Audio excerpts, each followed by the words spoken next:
Hi guys, welcome to this class. Right here we have a gasoline generator, Tigmas 2900 model to be precise. This particular generator, according to the client, stopped giving out power. The client said it was in use a certain night and suddenly, even while the gen was running, it stopped producing light. It stopped giving out power. Okay? And so today we'll troubleshoot and we'll fix it from scratch. Do exactly what is needed to bring it back in very good shape. One more thing, if you haven't subscribed to this channel, please do subscribe. And of course, you have certainly nothing to lose. And again, you will also have access to quality video teachings week in, week out. Also share to friends and families so they can as well learn from this channel. All right, shall we? Okay, these are some of the tools we'll be using to troubleshoot and repair this particular generator. Okay, let me kickstart it so at least we understand firsthand what the client really complained about.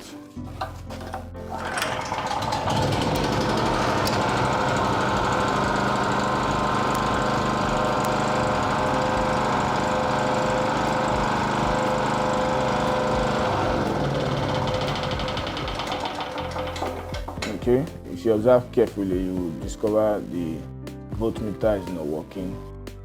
Okay, it didn't move at all when we put on the gen. And again, the indicator here, this is an indicator. So when there is power in the generator, it usually indicates, but this didn't indicate whatsoever. So that is a clear proof that what the client complained about was really valid. So before then, on a norm, although I've been doing this for some years now, I've been fixing generators over time. At least I will have basic ideas where it should be wrong, where the fault should come from, and how I will rectify it. But for the purpose of this class, I will be doing everything from the very scratch. Okay? When you have a generator like this, and you have been told, or you have a generator personally, or you have been told to come fix for someone, okay, you certainly need to, the first thing I do basically is to check for continuity. Check for continuity. Okay, what does that mean? What that means is if the wires in the generator, from the windings down to the wires that gets down to this socket, if any of them is bad, you will notice via this meter, because at that point it won't show that it is continuous. It will read here it is continuous, and if it's not continuous, it doesn't read. You get? So with this very meter, you can ascertain to a large extent where the fault is coming from. So without further ado, let's get into business. All right. Okay. Just to check if the continuity function is working, and we just discovered it's working. Let's check the socket. Okay, it's continuous.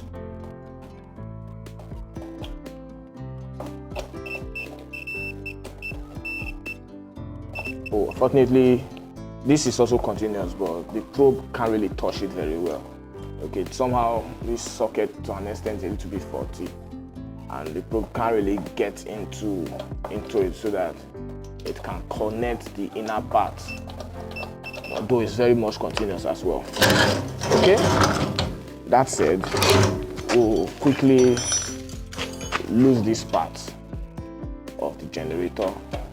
Don't forget, a generator is actually made up of two parts: the prime mover, which is the mechanical part, and the alternator, which the part that gives out power to electrical power to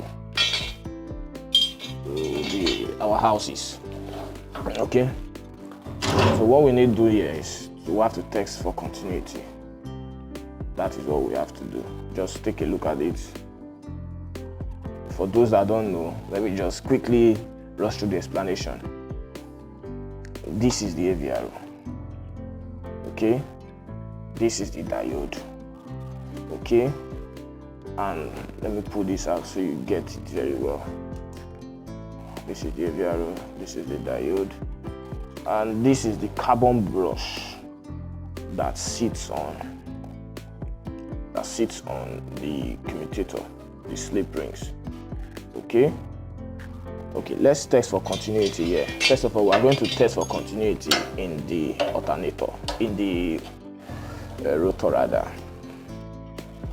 Okay, I take out the brush.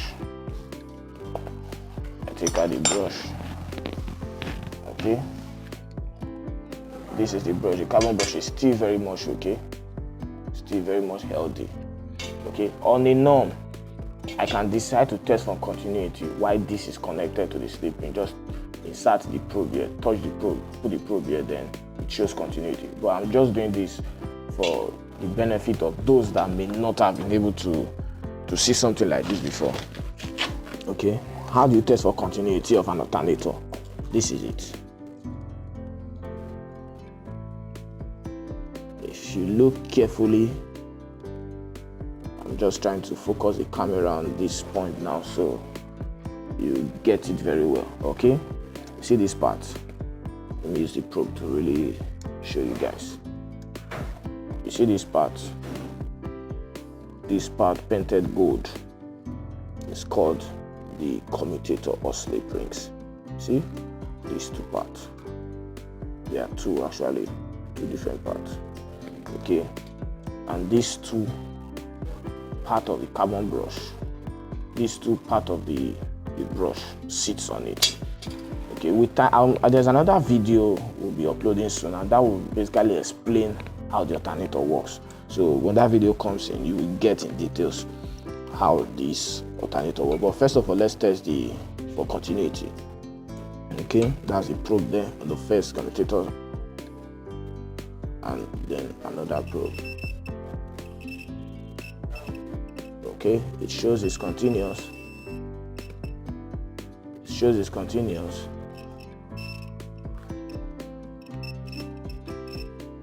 Okay,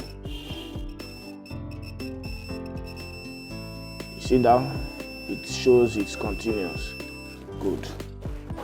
What we've successfully done, we've successfully shown the rotor is certainly not faulty, so the fault cannot come from the rotor. Okay, the fault cannot come from the rotor. So let's connect the carbon brush back. I'll try my possible best to make it simple for everybody to really understand. We are putting the carbon brush back after troubleshooting the rotor and discovering that it is very, very much healthy. Okay, what do we do next? Up next, we troubleshoot the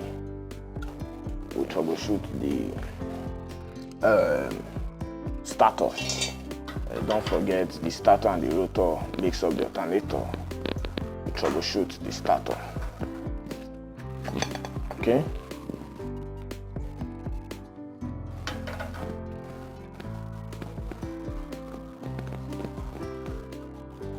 One basic thing you should understand is, if you can troubleshoot, then there's no limit to which you can go with repairs. Troubleshooting basically is 90% of it, in my opinion. If you troubleshoot successfully, then you can bring a machine back to life, or a generator back to life, as the case may be. Okay, this is it now. This is it now. What I did was to disconnect this panel. These two wires goes to the panel.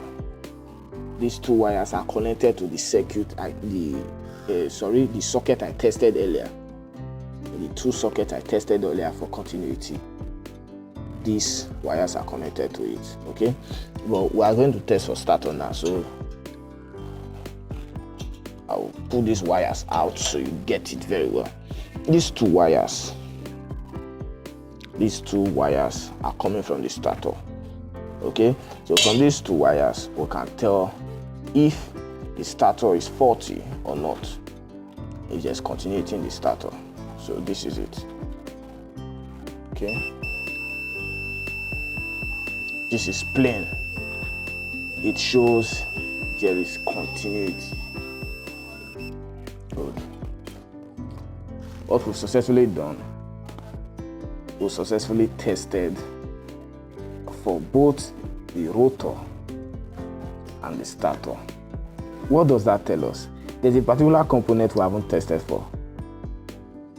And let me show you that component. Meanwhile, for those that will be thinking, okay, we haven't tested the diode yet. What will be the diode for? What's the function of the diode? Although my initial plan was not to really explain that in this video, as those will be, of course, those will be explained better in other videos. But this diode basically is for battery charging. Okay, it's for battery charging. So this is none of our business. So our business is I can decide to cut these wires out, just abandon this diode. The generator as well will produce light. Are you getting? What we should be concerned about is the starter and the rotor. If the starter produces light, if the starter is okay and the rotor is okay, then most definitely we'll get light in our apartment. Are you getting me? So we know this is not part of it. Okay, let's look at the AVR. We've tested everything now, and it's most likely the AVR. Physically examine the AVR now, you will discover it's swollen somewhere. This is it. The AVR is somewhat swollen, but we'll lose it out so you can examine it yourself. Okay, instead of okay, it's even worse from the inside. Okay, it's even worse from the inside. Okay, see it now. This is an AVR. How do you expect something like this to work? Almost impossible. It's swollen. If you look carefully, look at this point here now. The AVR is swollen. Okay, it overheats and got swollen. So I can tell you 100% now, this AVR is certainly the reason why this generator has not been able to produce voltage, has not been able to power my client's apartment. So without further ado, shall we? Okay, I came prepared anyway. I had a strong feeling the AVR could be one of the issues, and I came with an AVR. Okay, this is the AVR I came around with. Well, I really wanted to get a new AVR, but I just couldn't because of time constraint and because of time constraint basically. Where they sell it around is, I just can't get it at the moment. I just can't get it at the moment. So I need to improvise, and I came with another AVR, though not new, but to serve the purpose. It's very, very much functional. Okay, so this is it now. Don't forget, I lose these two wires. I will have to connect them back. Okay, I will have to connect them back. Basically, for those that are not experts, for those that do not fix generators, or for those that are just trying to learn it for the first time, what you need to do when you lose out something, make sure you fix it back immediately. It's advisable you fix it back immediately. So let me fix this back. Since we discovered it's very continuous and we just discovered the fault, it's coming from the AVR. So it is better we fix it back immediately so we don't misplace some of these little knots. Okay?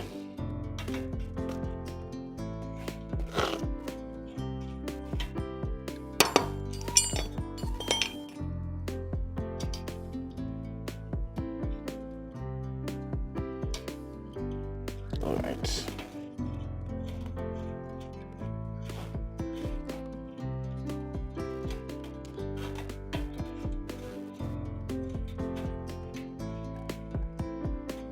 Okay, what we need to do now is to fix the AVR I came around with. It's easy to fix. Okay, and see, you must note this, because okay, for some people they really not want to test, they will just want to assume, okay, I watched a video on Benco Technical Studies channel and I discovered the fault was just the AVR row. Good and fine, it's just the AVR row and I will have to fix it myself. I go get an AVR row and I'm fixing it the wrong way. Of course the gen won't work, because you are fixing it the wrong way. In as much as maybe you don't have your meter at home to test, or you don't have the time to test, to troubleshoot, rather you don't have the time to troubleshoot, but you just have the AVR and you are willing to fix it up yourself. Make sure you are putting the positive end, or okay, let me use the positive wire because that's what we know it as. The positive wire in the right place, and the right place is usually on the left of the carbon brush. Please do not forget that. This is positive and this is the negative part. The negative is at the right of the carbon brush. Okay, I've successfully fixed it. I fixed it the right way. Okay, do not look at it and say, okay, the blue is going to the left and the yellow is going to the right. It's not like that. Sometimes you may get an AVR and they may have different wire colors. If they have different wire colors, you get confused along the line. So the best thing to note is know where the wire, know which of the wire is positive. Okay, we now know the left, we now know the blue wire is positive, and that's how we took it to the left. And if the blue wire is positive, that means most definitely the yellow wire will be negative. I will take it to the right. Okay, we've done that already. Let's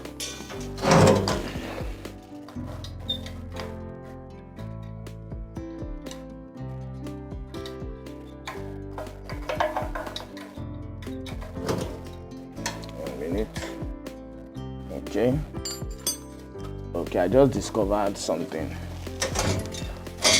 Like I said, I came prepared. I just discovered something. I see one of the reasons why whoever has fixed this thing before decided not to take this out. It's worn out already, so any spanner I try losing it out with, it just doesn't work. I tried the 6-7 spanner just now and it doesn't work, but I have a gripping plier here, so I'll be using the gripping plier to pull it out. I know it's going to be difficult, but that's the function of the gripping plier. The gripping plier is to pull it out. Okay.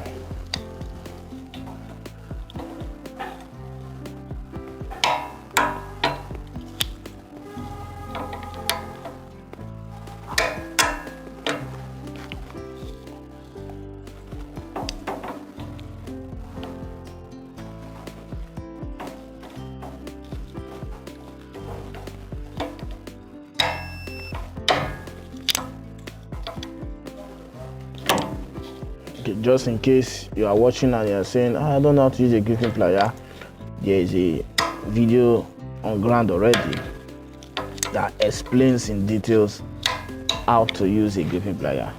I think that's just about the second or third video that was dropped on the YouTube channel. Go watch it out so you get a better understanding on some of these tools.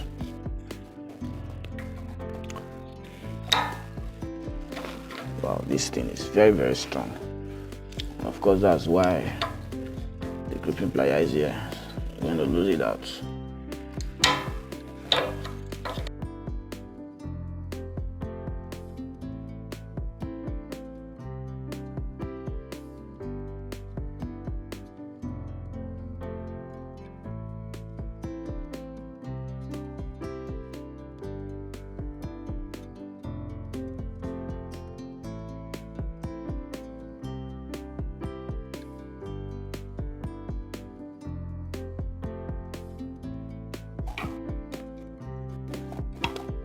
Alright, so successfully taking out the bolts. Whoa, alright, so the bolts. The reason why we couldn't lose it out, in fact, with the regular spanner is because the bolt head was worn out. Okay, bolt head was worn out. Alright, let's continue.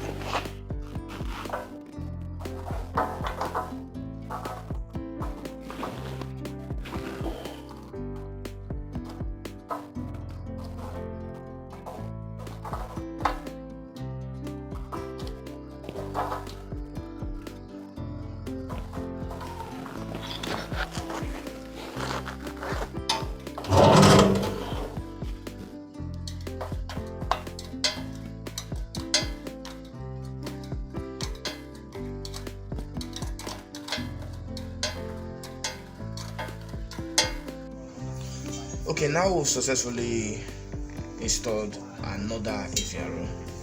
Let's couple this part, then we'll kickstart the generator. Okay.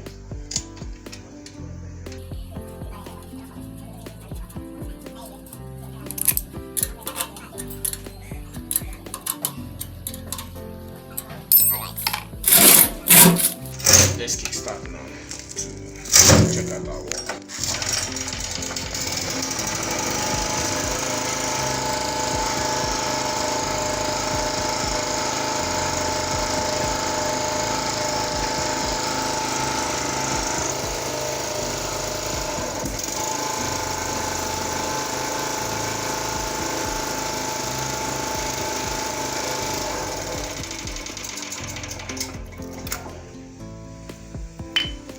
Okay, just a quick recap.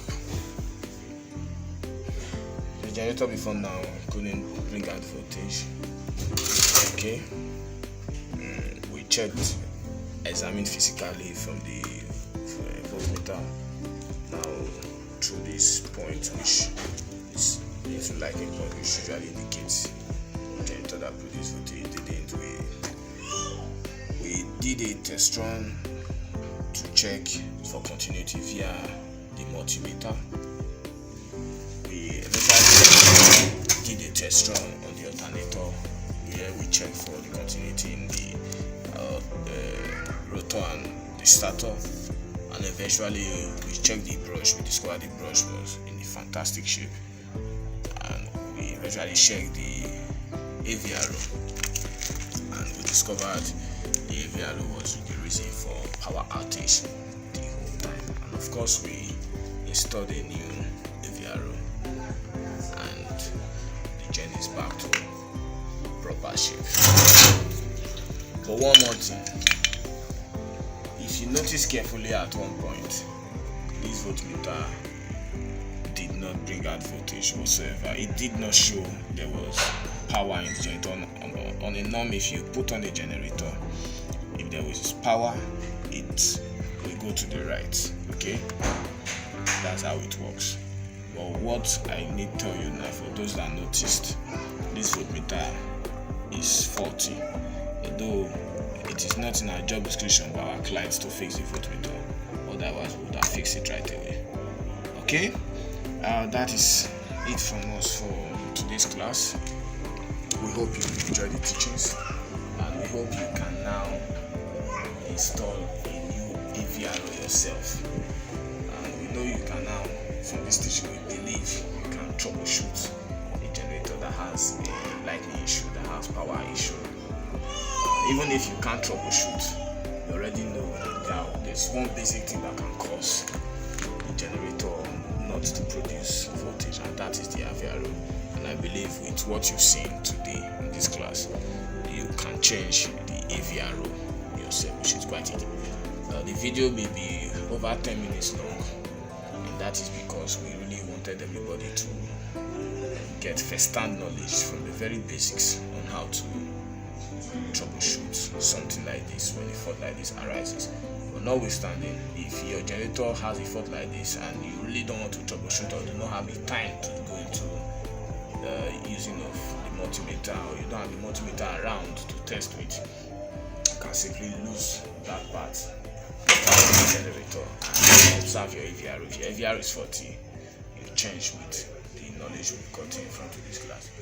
Alright, we'll meet in our next class, and please don't forget to subscribe to this channel and share it with your friends and family so they can get good teachings and knowledge from this channel as well. Bye from my end. We'll meet in our next class.